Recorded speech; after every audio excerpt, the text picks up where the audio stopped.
Hello, everyone. Quick question. What do you like the most about living in the United States? Maybe it's the hot dogs and the fireworks on the 4th of July.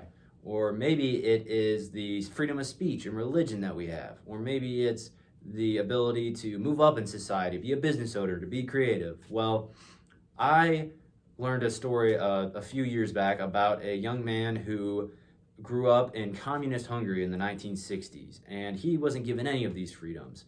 And one thing that stood out to me about his story is how he would have to go to the grocery store and stand in line for hours to buy things like chicken feet. Think about that, chicken feet. Yeah, we've got it pretty good here in the United States, but it wasn't always this way. I'd like to talk a little bit today about the Revolutionary War, where our quest for freedom was born. I'm here today to inform you, my fellow classmates, as well as my audience here, a little bit about the Battle of Trenton, otherwise known as Washington crossing the Delaware, a little bit about the context leading up to the battle and the battle itself, and how the battle affected the rest of the war. So without further ado, let's continue. So my first point is a little context about the Battle of Trenton. So according to battlefields.org, the timeline for this was December of 1776, and the revolution was not going well for the Continental Army. It had whittled down to about 3,000 men. There were men deserting every day. They were wearing just rags for clothing. Many men didn't even have shoes. So according to Britannica in 2024, General Howe of the British Army, the commander of the British Army, anticipated a quick victory for the British because they had won battle after battle up to this point. They were chasing the revolutionaries around, and they had them pinned up against the Delaware River. And Washington was aware of this. He knew that they needed a victory. The colonists needed a victory to keep this war alive, or it would be over within about a year of it beginning. So now that I've discussed a little context around this, let's get into the battle itself.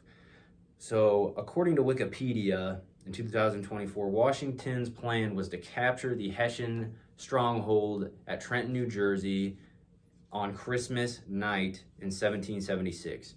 And the Hessians were German mercenaries who were hired by the British to fight for the British in the Revolutionary War.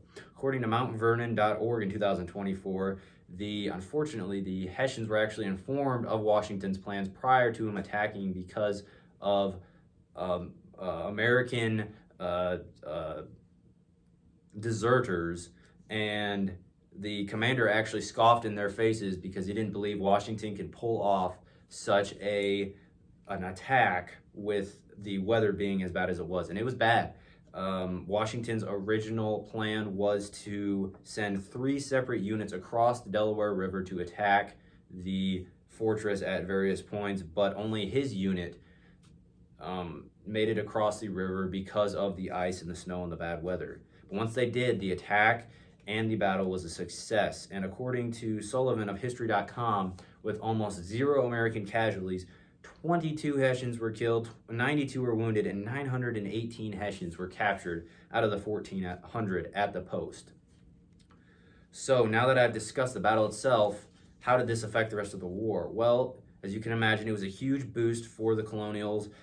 According to battlefields.org, in 2024, it rose the morale of the American troops. It rose their confidence around Washington. They were able to unite around Washington because they now believed that they could win a battle. They could beat the British. And although the war dragged on for 6 years after this was a huge turning point, as they won the battle at Princeton shortly after this, and the momentum was starting to shift to the colonials. So now that I've discussed a little bit about how this battle affected the rest of the war, let's conclude. So I have discussed my 3 main points, which were a little context about the battle, around the battle, and then how the battle played out itself, and as well as how the battle affected the rest of the war.